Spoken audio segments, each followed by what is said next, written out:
Sa Bacolod City naman, maeded nga contact tracing angot sa ginasuspetsahan pagkapatay sang 25 anyos nga babayi bangod sa rabies, nagapadayon. Massive anti-rabies vaccination, ginpatigayon man sa mga barangay sa Bacolod City. Yaring balita nga itong gintutukan.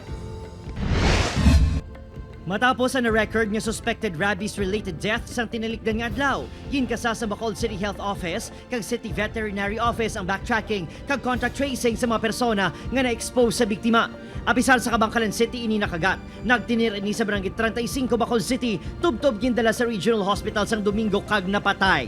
7 ka persona ang inisyal nga natublukan sang anti-rabies vaccine nga posible na expose sa biktima. Lakip na diring ya utod nga nagsapupo sa iya sa ospital kag ang live-in partners sini. No, these are people nga upod man, no, so in close contact gid sa aton nga biktima, no. Possible nga nag-share sila sang mga utensils, nag-share sila sa mga baso or tubigan. Tandaan no, rabies, there's ang transmission sina is either through bite or non-bite. Okay, but definitely through saliva. Sini nga si Mana, nagdangat naman sa masobra 21,000 kay Dok kag Kuring ang nabakunahan sa Bacolod City. Malapnagon man ang pagpang-rescue sa mga layaw nga ido sa Barangay Tangob, Bahanukoy kag Dalan Araneta.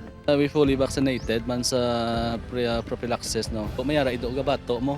So prepare mo man ang self mo nga hindi ka pagkadton. Ang ini nga residente, todo ayaw nga mabawing ido gikan sa rescuers sila pasalig nga pabakunahan ang hinugtanan.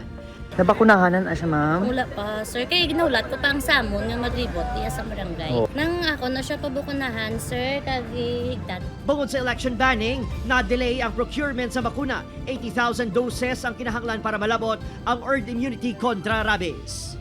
Obod Kiril Casillo, Adrian Priatos, One Western Visayas.